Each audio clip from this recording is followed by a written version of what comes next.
Thank you so much, Trey. I am very excited now to introduce one of my best friends, former GM in the It's not NFL, true. which, hold on, Not true. hold on, hold on, which is why his show here on DK Network is called the GM Shuffle.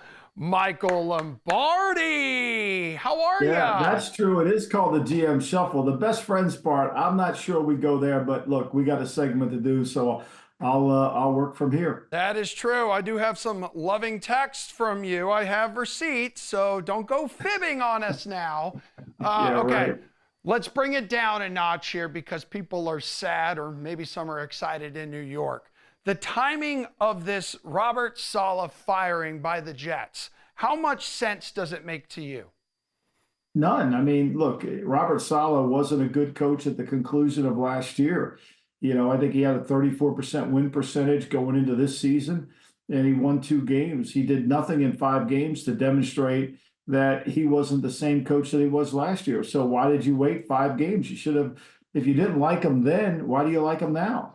Yeah, and Aaron Rodgers isn't really used to losing a whole lot in his career, at least in the regular season, Michael. How involved do you think he was in this decision to part ways with Robert Saleh?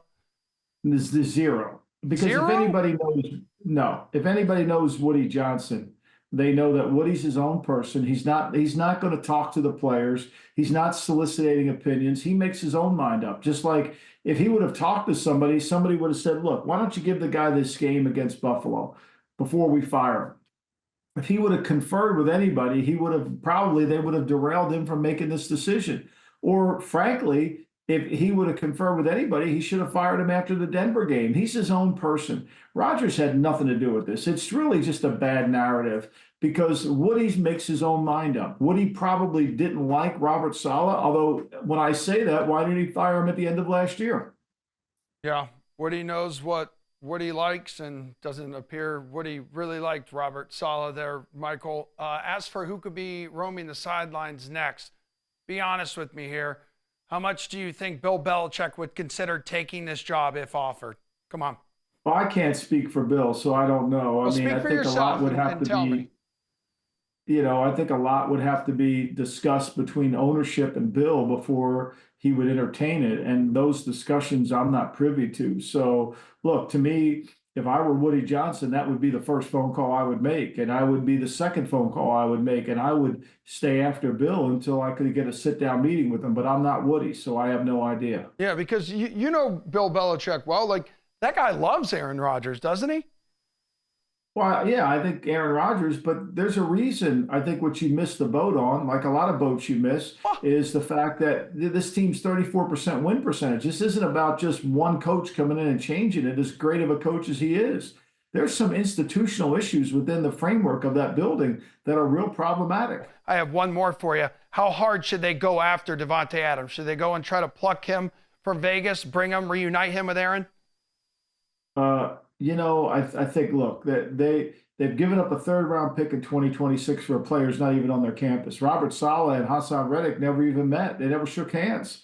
So they've already got that one wasted. I can't imagine that they're going to do it. Look, Woody Johnson controls the money in the franchise, and it's going to take somewhere above $12 million to acquire Davante Adams plus an asset. I don't know if the Jets are in position to do that because if they don't win this year, now you have a 41-year-old quarterback, and where is your team? Okay. So then where do you see Devonte being traded to?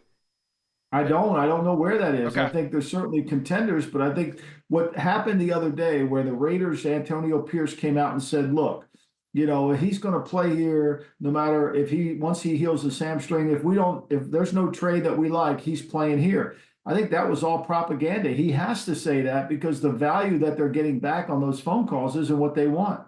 All right, my man. I know you said I miss a lot of boats, but I feel like I caught this one.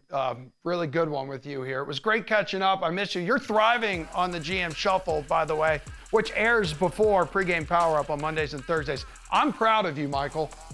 Thank you. Thank you. I just hope I can have a career after this. I really do. Thank you. Knock it off. Knock it off. We have important people watching this show. Michael, appreciate it. Coming up in this show, I'm actually going to go back on the timeline a little bit. We're going to kind of see who's played for the Jets before and kind of moved on and found more success. I'm also going to changed my sweatshirt here because wardrobe changes mean that this show is a big deal. Trey, back to you.